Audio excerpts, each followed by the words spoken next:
Greetings, I'm King Asin. Today let's dive into the rich tapestry of our heritage. I'll show you how the traditions and stories from my cultural background have continuously inspired my work.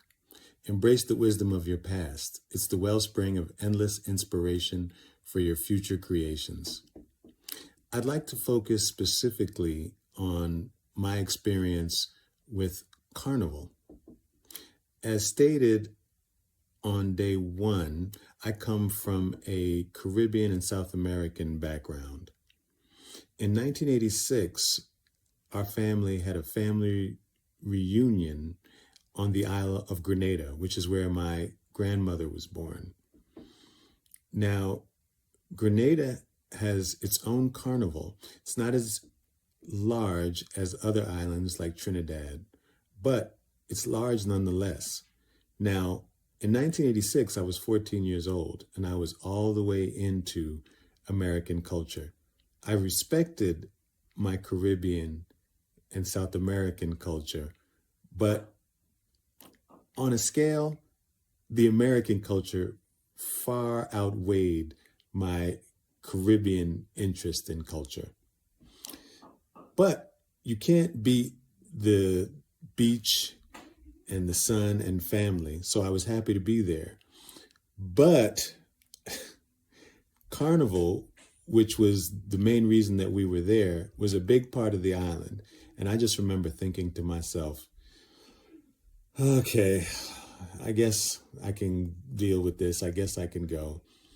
And man, listen, it seemed like the Carnival blocks never stopped.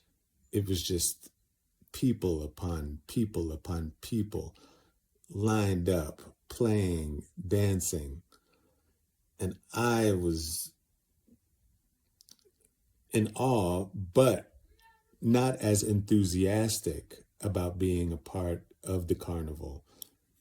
But one thing that I noticed that was definitely resonating with me was the fact that my grandmother was into it. And my grandmother was a very jovial, open-minded, but strict person.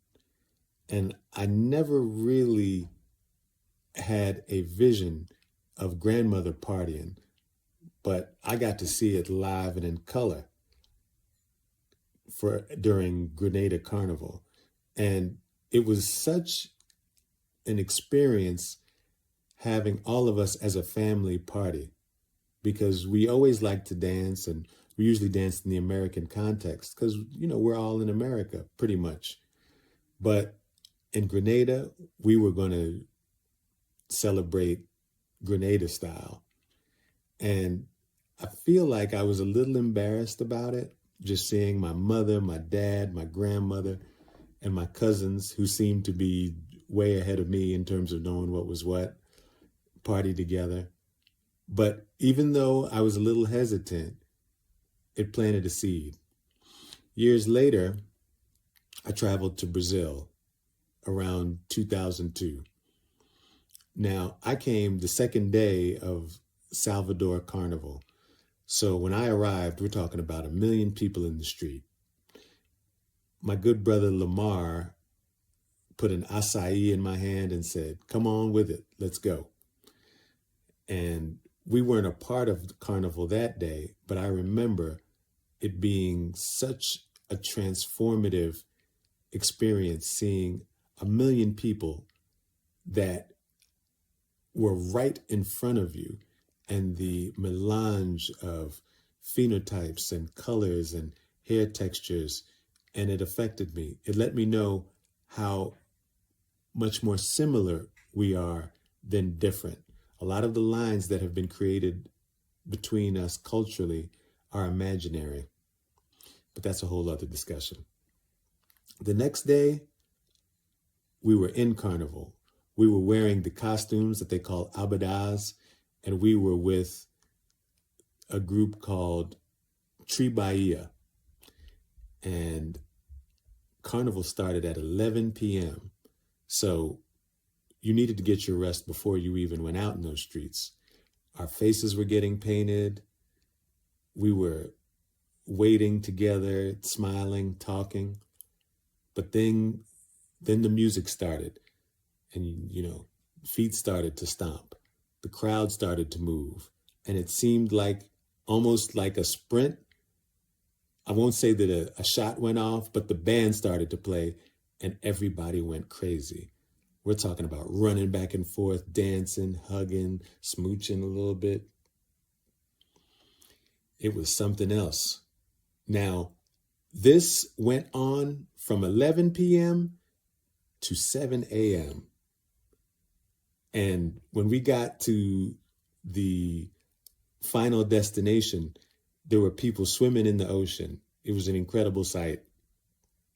But let me tell you about what was so deep. After 8 hours of nonstop partying, singing, dancing, and loving on each other, I was ready to go back to the beginning and do it all over again. There was something about the energy and the context of being culturally immersed and celebratory that put a battery in my back.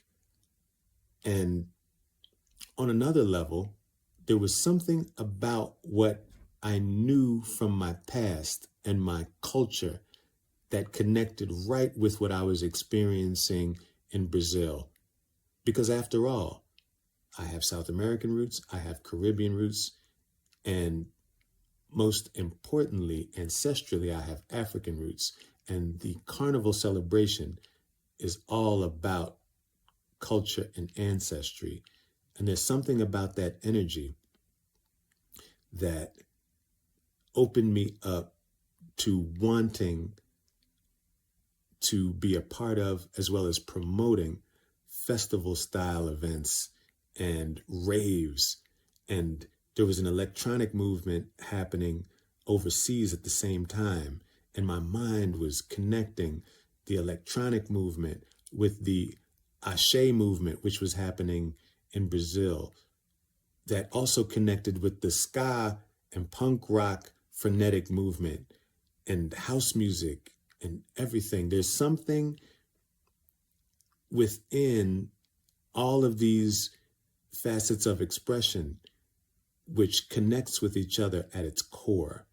And it's an energy. It's an energy. And I remember leaving Brazil after that, being energized and coming back to America, and people saying, "You seem like you're still down there." And it was because even after my college years of partying hard and feeling like I needed a break, I had become re-energized, revitalized. And that came from culture.